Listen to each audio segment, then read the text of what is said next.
The spring of 1889 brought unusual challenges to the small town of Cedar Falls, Montana, where the annual cattle roundup had been disrupted by a series of mishaps that tested everyone's patience. Jeremiah Whitfield, at 63 years old and owner of the largest ranch in the territory, found himself short-handed just when he needed experienced cowboys most. Standing in the dusty main street outside Murphy's General Store, Jeremiah surveyed the group of available workers with growing frustration. Most of the reliable hands had already been hired by other outfits, leaving him with a collection of drifters, greenhorns, and questionable characters who might cause more problems than they solved. "What about the boy?" suggested Frank Murphy, the store owner who had been watching Jeremiah's increasingly desperate search for help. "He's been hanging around town for weeks, looking for any kind of work." Jeremiah followed Frank's gesture toward a slight figure sitting on the steps of the church across the street. The boy appeared to be about 14 years old, with unruly brown hair and clothes that had seen better days, even from a distance. There was something different about him, a quality that made other people give him a wide berth. "That's Billy Hutchins," Frank continued with obvious distaste.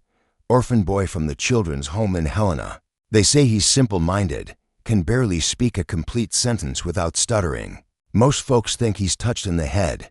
Jeremiah studied the boy more carefully, noting the way he seemed to shrink into himself whenever anyone passed by. Several townspeople had crossed the street rather than walk past him, and a group of children had thrown stones at him earlier while their mothers watched with approval rather than concern. "What makes people think he's simple?" Jeremiah asked, though he was already beginning to form his own opinion about the town's treatment of the boy. "Just look at him," Frank replied with a shrug. "Can't hardly put two words together without tripping over his tongue. Flinches every time someone speaks to him. Word is that the orphanage couldn't find anyone willing to take him on, so they just turned him loose to fend for himself." Jeremiah's experienced I saw something different from what Frank was describing.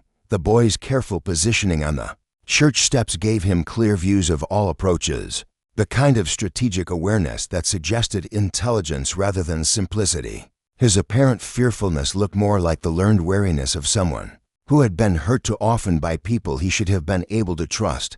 "Billy," Jeremiah called out, crossing the street with the deliberate stride of someone accustomed to having his presence respected. "Billy Hutchins, I'd like a word with you." The boy's reaction was immediate and heartbreaking. He flinched as if expecting a blow, his eyes darting around for escape routes while his hands trembled. With obvious fear, Please, sir," Billy stammered, his voice barely above a whisper. "I wasn't doing anything wrong. I was just sitting here quiet like." "Easy, son," Jeremiah said gently, stopping several feet away to avoid crowding the frightened boy. "Nobody's saying you did anything wrong. I just wanted to ask if you're looking for work." Billy's eyes widened with surprise and something that might have been hope, though he seemed afraid to show too much emotion. "Why, yes, sir, any kind of work. I'm stronger than I look, and I learn fast if someone's patient with me." The simple honesty in Billy's response struck Jeremiah more powerfully than any boastful claims could have. Here was someone who had learned to expect rejection, but still maintained hope that someone might see past his obvious differences. "What kind of work have you done before, Billy?" "I'm mostly cleaning and carrying things at the orphanage," Billy replied, his stutter becoming less pronounced as he relaxed slightly. "I helped in the kitchens and the Saint stables. I'm good with animals, sir. They don't seem to mind that I talk funny." Jeremiah felt a familiar stirring of sympathy for the underdog, the same instinct that had led him to take chances on difficult horses and struggling neighbors throughout his life. "Billy, how would you feel about coming to work on my ranch? It's hard work, long days, and some of the other hands might not be easy to get along with." Billy's transformation was immediate and remarkable. The frightened, stuttering boy was replaced by someone whose eyes lit up with genuine enthusiasm and whose voice became stronger and clearer. "Mr. Whitfield, I'd work harder than anyone you've ever hired," Billy said earnestly. "I know people think I'm stupid because I street stutter, but I'm not. I just get nervous when people are mean to me." The admission revealed everything Jeremiah needed to know about Billy's situation. The boy's speech impediment had been interpreted as mental deficiency by people too lazy or cruel to look deeper, condemning him to a life of rejection and mockery. Billy, stuttering doesn't make someone stupid any more than limping makes them lazy. Jeremiah said firmly, "What matters to me is whether you're willing to work and whether you can be trusted to do your best." As they walked toward Jeremiah's ranch, Billy's excitement was contagious despite his obvious nervousness about his new situation. He asked thoughtful questions about the work, showed genuine interest in the cattle operation, and demonstrated a quick understanding of basic ranch concepts. The other hands might give you trouble. At first, Jeremiah warned as they approached the bunkhouse where Billy would be staying. Some men think it's entertaining to pick on someone who's different. Can you handle that kind of treatment? Billy's answer revealed a strength that his slight appearance and speech impediment had hidden. I've been handling it my whole life. Mr. Whitfield, the trick is to prove yourself through work instead of words. The wisdom in that simple statement impressed Jeremiah more than any elaborate philosophy could have. Billy understood that actions spoke louder than words, especially when words were difficult to produce clearly.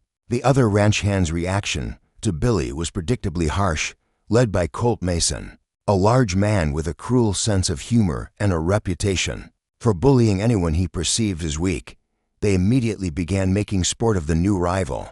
"Well, looky here," Colt announced loudly as Billy entered the bunkhouse with his meager belongings. "Boss has hired us a half-wit to keep us entertained. Boy probably can't even remember which end of a cow gives milk." The laughter that followed was ugly and mean-spirited, designed to establish Billy's place at the bottom of the social hierarchy. Billy's face flushed with embarrassment, but he kept his head up and his voice steady as he responded. "I can know which end gives milk, sir," Billy said quietly. "And I know which end kicks when you're not careful." The unexpected comeback surprised everyone, including Colt, who had expected either tears or complete submission. Billy's gentle humor and refusal to be completely cowed suggested there was more to him than his tormentors had assumed. Over the following days, Billy threw himself into ranch work with determination that amazed even Jeremiah. Despite his small size and the constant harassment from some of the other hands, he tackled every assignment with enthusiasm and showed remarkable aptitude for working with livestock. "That boy's got something special," observed Tom Fletcher, the ranch foreman who had been watching Billy's progress with professional interest. "Animals trust him in a way I've rarely seen. Even the ornery ones settle down when he's around." Jeremiah had noticed the same thing. Billy seemed to communicate with horses and cattle on an instinctive level that couldn't be taught or faked. His gentle manner and infinite patience made him invaluable for handling difficult animals. That gave experienced cowboys trouble, but it was Billy's intelligence, slowly revealed through his work, that truly impressed Jeremiah. The boy who was supposedly simple-minded had devised improvements to their feeding routines, suggested more efficient ways to organize equipment, and demonstrated problem-solving abilities that put some of the other hands to shame. Billy's not so stupid after all, is he? Billy said to himself one evening, practicing clearer speech when he thought no one was listening. The comment revealed both his awareness of others' opinions and his determination to prove them wrong. Jeremiah's decision to give Billy a chance had been based on instinct and sympathy, but it was rapidly proving to be one of the smartest hiring decisions he had ever made.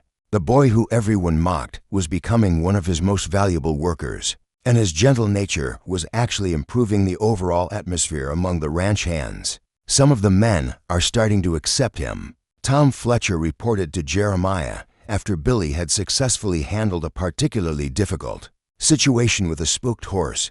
"They're beginning to see that there's nothing wrong with his mind, just his speech." But acceptance from some didn't mean acceptance from all. Colt Mason continued his campaign of harassment, seemingly determined to break Billy's spirit or drive him away from the ranch. His cruelty was becoming a problem that Jeremiah knew he would eventually have to address directly.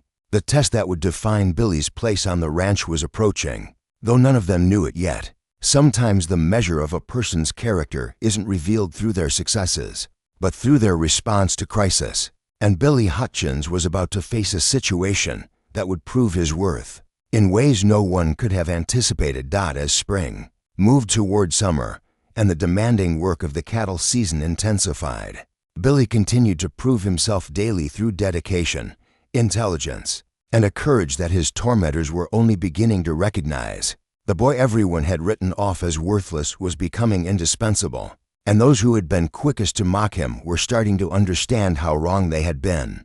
The early June morning that would change everything began with Jeremiah Whitfield and his crew preparing to move their cattle herd to summer grazing in the high meadows. Billy Hutchins, now 2 months into his employment at the ranch, had earned grudging respect from most of the hands through his tireless work ethic and uncanny ability with livestock. "Billy, I want you riding point today," Jeremiah announced as they saddled their horses in the pre-dawn darkness. "You've got the best touch with the lead steers, and we'll need someone they trust to guide them through the river crossing." The assignment was both an honor and a challenge. Riding point meant leading the entire herd, making critical decisions about pace and direction while staying alert for potential hazards. It was a position typically reserved for the most experienced cowboys, not a 14-year-old orphan with a speech impediment. Colt Mason's reaction was immediate and predictably nasty. "Boss, you're putting our whole herd at risk by giving that stuttering fool such an important job. What happens when he can't talk fast enough to warn us about trouble?"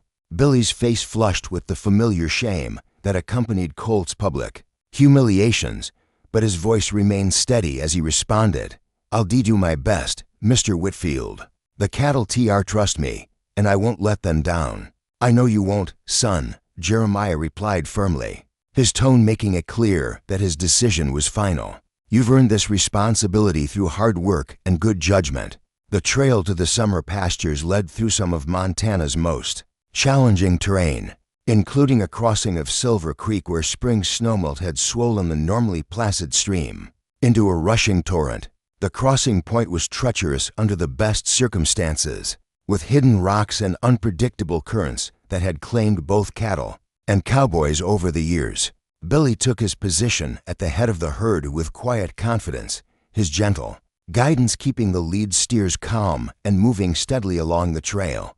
Behind him, 300 head of cattle followed in orderly procession, testament to his growing skill as a cowboy. "Look at that," Tom Fletcher observed to Jeremiah as they watched Billy work. "That boy reads those cattle like he's speaking their language. Never seen anything quite like it." Jeremiah nodded with satisfaction, pleased that his faith in Billy was being vindicated so clearly. The decision to give the boy increasing responsibility had been controversial among some of the hands, but results spoke louder than opinions. As they approached Silver Creek, the sound of rushing water grew louder, and the cattle began to show signs of nervousness. The crossing would require careful timing and precise control to prevent the herd from panicking in the swift current. "Billy," Jeremiah called out, "take it slow and steady. Let the lead steers test the water before you commit the whole herd." Billy nodded his understanding and began the delicate process of coaxing the lead animals toward the creek bank. His calm voice and patient manner were keeping the cattle relatively relaxed. Despite the intimidating roar of the rushing water, the first group of steers entered the creek successfully, following Billy's horse across the rocky bottom with careful steps. The water was deeper than usual but still manageable for both horses and cattle under careful guidance. It was during the third crossing group that disaster struck. A hidden log, swept downstream by the current, struck Jeremiah's horse just as they entered the deepest part of the creek. The impact sent both horse and rider tumbling into the rushing water, where the current immediately began carrying them toward a series of dangerous rapids downstream. "Boss is in the water," Tom Fletcher shouted, spurring his horse toward the creek bank. "Somebody get a rope." But the current was too strong and moving too fast for a rope rescue. Jeremiah's heavy clothing and boots were weighing him down, and his attempts to swim to safety were being defeated by the relentless flow of the snowmelt-swollen stream. The other cowboys sat frozen on their horses, recognizing the hopelessness of any rescue attempt from their positions. The creek was too deep and swift for horses to navigate safely, and any man who entered the water would likely be swept away, just as Jeremiah had been. It was Billy who acted without hesitation, sliding from his horse and plunging into the icy water before anyone could stop him. His slight build, which had been the source of so much mockery, now became an advantage as the current had less surface area to push against. "Billy, no!" Colt Mason shouted, his earlier cruelty forgotten in the face of the unfolding tragedy. "You'll both drown." But Billy was already swimming with desperate determination toward Jeremiah's struggling form. His years of being forced to overcome obstacles through persistence and creativity had taught him to find solutions where others saw only problems. "Mr. Whitfield," Billy called out, his voice clear and strong despite the rushing water. "Grab my hand. I can get you to shallow water." The rescue that followed tested every ounce of Billy's courage and determination. Fighting against the current, while supporting Jeremiah's weight required strength that his small frame barely possessed. But he refused to give up even when his own survival seemed doubtful. "I can't hold on much longer," Billy gasped as they struggled toward the creek bank. But his grip on Jeremiah never loosened. His stuttering had disappeared entirely under the pressure of life and death crisis, revealing the clear thinking person that had always existed beneath the speech impediment. Tom Fletcher had managed to work his horse into the shallows and was reaching out with a rope. When Billy finally succeeded in getting Jeremiah close enough to safety, the rescue took every last bit of strength both of them possessed, leaving them collapsed on the creek bank, gasping and shivering but alive. "Billy saved the boss's life," one of the hands said in amazement as they helped both men away from the water. "That little guy just jumped into a creek that would have killed most of us." The transformation in how the crew viewed Billy was immediate and complete. The boy they had mocked and dismissed had just demonstrated a level of courage and quick thinking that put their own responses to shame. Colt Mason, in particular, seemed stunned by the realization of how wrong he had been about Billy's character. "Son," Jeremiah said when he had recovered enough strength to speak, "you just saved my life. That creek would have been the end of me if you hadn't acted so fast." Billy's response revealed the modesty that made his heroism even more remarkable. "You gave me a chance when nobody else would, Mr. Whitfield. I couldn't just stand there and watch you drown." As they made camp that evening to recover from the day's drama, the entire crew's attitude toward Billy had undergone a fundamental change. The boy who had been treated as the lowest member of their group was now recognized as someone whose courage and loyalty had been proven. Under the most demanding circumstances possible, "Billy," Colt Mason said quietly as they sat around the campfire, "I owe you an apology. I've been treating you badly based on ignorant assumptions, and today you showed more courage than I've ever had to demonstrate." Billy's gracious acceptance of the apology revealed the strength of character that had enabled him to endure months of harassment without becoming bitter or vindictive. "We all make mistakes, Mr. Mason. What matters is learning from them." The wisdom in Billy's response impressed everyone around the fire. Here was someone who understood forgiveness and second chances, probably because he had needed both so desperately himself. From now on, Jeremiah announced to the gathered cowboys, "I want everyone to understand something clearly.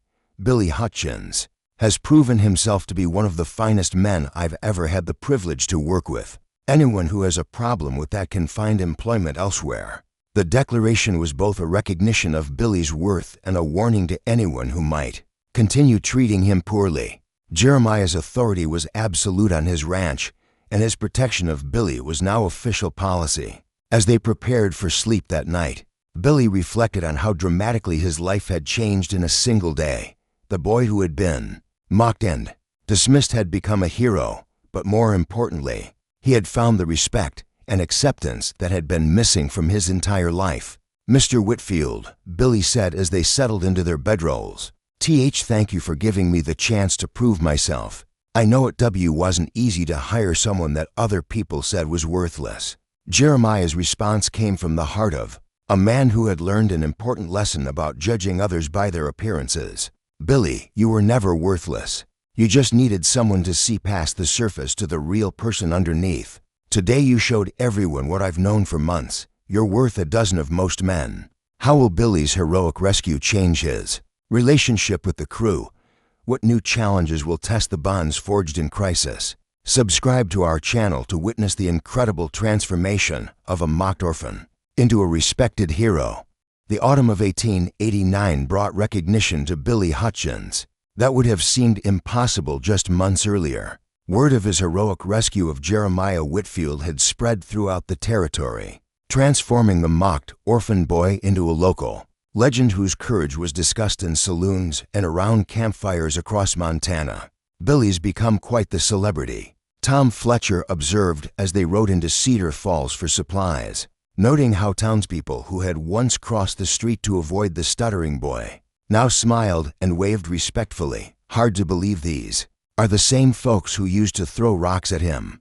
Billy's response to his newfound fame revealed the humility that made his heroism even more impressive. "Keep people see what they want to see," he said quietly. "Sometimes it takes something dramatic to change their perspective." The transformation in Billy himself was equally remarkable. The confidence gained from proving his worth had strengthened his voice and straightened his shoulders. While his stutter remained, it no longer seemed to embarrass him or limit his ability to communicate effectively. Jeremiah had made Billy his unofficial second-in-command, a position that carried both authority and respect among the ranch hands. The boy who had once been assigned the most menial tasks was now helping make decisions about cattle management, ranch operations, and crew assignments. "Billy's got instincts about cattle and horses that can't be taught," Jeremiah told Dr. William Morrison, the local physician who had come to check on a sick calf. "He reads animals better than most men read books." The doctor nodded, remembering his own earlier assumptions about Billy's capabilities. "It's remarkable how wrong we all were about that boy. Makes you wonder how many other people we misjudge based on superficial observations." Billy's success hadn't gone unnoticed by other ranchers in the area, several of whom had approached Jeremiah about hiring the young man away from his current position. The offers were flattering and financially attractive, but Billy's loyalty to the man who had given him his first chance remained absolute. "Mr. Patterson offered me double wages to come work for him," Billy told Jeremiah one evening as they reviewed plans for winter preparations. "I told him I already work for the best rancher in the territory." Jeremiah felt a warmth in his chest at Billy's loyalty, understanding that it represented more than just employment, but genuine affection and respect between two people who had found something valuable in each other. The test of Billy's new status came when a crisis threatened the entire community. A severe drought had dried up most of the area's water sources, forcing ranchers to compete for access to the few remaining streams and springs. Tensions were rising, and violence seemed inevitable as desperate men fought over resources their livestock needed to survive. "We need someone to organize a cooperative approach to water sharing," Mayor Thompson announced during a heated town meeting, where angry ranchers were shouting accusations and threats. "Someone everyone trusts to be fair and practical." The suggestion that Billy Hutchins should mediate the water crisis initially met with skepticism from some of the older, more established ranchers. Despite his heroic reputation, he was still just a 15-year-old orphan with no property or financial stake in the community's survival. "What does that boy know about managing resources or resolving conflicts?" demanded Harrison Wells, owner of the second-largest ranch in the area. "This situation requires experience and authority, not just good intentions." But Jeremiah's support for Billy was immediate and unwavering. "Gentlemen, Billy Hutchins has proven himself to be one of the most thoughtful and capable people I've ever worked with. His ideas have improved every aspect of my ranch operations, and his judgment has never failed me." The endorsement from such a respected member of the community carried significant weight, but it was Billy's own presentation that won over the skeptical ranchers. Speaking clearly and confidently about water conservation techniques, cooperative scheduling, and fair allocation methods, he demonstrated a grasp of complex problems that impressed even his harshest critics. "What I'm proposing," Billy explained to the assembled ranchers, "is a system where we share water resources based on actual need rather than property ownership or political influence. Everyone gets enough for their livestock to survive, but nobody gets more than they actually require. The plan Billy outlined was both innovative and practical, incorporating scientific principles of water management with fair-minded approaches to resource distribution. His suggestions revealed not just intelligence, but wisdom about human nature and community cooperation. "The boy's right," admitted Wells reluctantly. "His approach makes more sense than anything else we've discussed. If he's willing to take on the responsibility, I'm willing to support his leadership." The water crisis management program Billy implemented over the following months became a model for other drought-stricken communities throughout the territory. His success in preventing conflicts while ensuring fair access to scarce resources demonstrated leadership abilities that belied his age and background. "Billy saved our community," Dr. Morrison told a visiting journalist who was documenting the drought response efforts. "Without his intervention, we would have had range wars that could have destroyed everything we've built here." The recognition Billy received extended far beyond Cedar Falls. Agricultural experts from territorial universities came to study his water management techniques, and government officials consulted him about drought response policies. The orphan boy who had been considered worthless was now advising people with advanced degrees and important titles, but success hadn't changed Billy's fundamental character. He remained modest about his achievements, loyal to the people who had supported him, and committed to using his abilities to help others rather than just advance his own interests. "Billy," Jeremiah said one evening as they watched the sunset paint the mountains in gold and crimson, "I want you to know how proud I am of what you've accomplished. You've exceeded every hope I had when I first hired you." Billy's response revealed the gratitude that still shaped his perspective on life. "Mr. Whitfield, everything I've accomplished started with your willingness to see past my stutter and give me a chance. You taught me that people's opinions don't have to define what we're capable of achieving." As Billy's 16th birthday approached, Jeremiah had been considering how to recognize the young man's contributions to both the ranch and the community. The solution he devised was both practical and symbolic, making Billy a full partner in the ranch operations. "Billy, I've been thinking about the future of this ranch," Jeremiah said as they reviewed financial records in the ranch house kitchen. "I'm getting older, and I need someone I trust to help make the important decisions. Would you be interested in becoming my business partner?" Billy's shock at the offer was evident, but so was his understanding of the responsibility it would entail.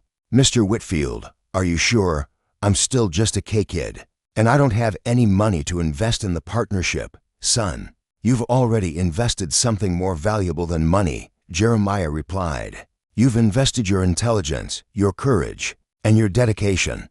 Those contributions have made this ranch more successful than it's ever been." The partnership agreement they signed that autumn formalized what had already become apparent to everyone who knew them. Billy Hutchins had evolved from hired hand to essential partner in one of the territory's most successful ranching operations. The ceremony celebrating their new partnership drew visitors from across Montana, including many of the people who had once mocked Billy's stutter and dismissed his potential. Their presence served as a powerful reminder of how dramatically perceptions could change when someone was given the opportunity to prove their worth. "Ladies and gentlemen," Jeremiah announced to the gathered crowd, "I want you to meet my business partner, Billy Hutchins. He's proven that courage, intelligence, and determination matter more than any superficial characteristics that might cause people to underestimate someone's potential." Billy's response to the recognition was characteristically gracious and forward-looking. "I'm grateful for this opportunity, but I also know that with it comes the responsibility to continue proving that people should be judged by their actions rather than their limitations." As the celebration continued into the evening, Billy reflected on the journey that had brought him from mocked orphan to respected business owner. The transformation had required not just his own determination, but the courage of one man who had been willing to see past surface appearances to recognize hidden potential. "Mr. Whitfield," Billy said as they stood on the ranch house porch watching their guests enjoy the party, "when you pulled me out of that river, you saved more than just my life. You saved my faith in the possibility that people could be better." than their first impressions suggested. Jeremiah's response came from the heart of a man who understood that the greatest rewards in life came from helping others achieve their potential. Billy, you were never the one who needed saving. You were always the hero. You just needed someone to give you the chance to prove it. From mocked orphan to respected business partner, Billy's incredible journey proves that heroism comes in unexpected packages and that one person's faith can transform another's entire life. His courage in the river rescue showed that true strength isn't about size or speech, but about character and the willingness to act when others freeze. Subscribe to our channel for more inspiring stories of underdogs who prove that everyone deserves the chance to show their true worth.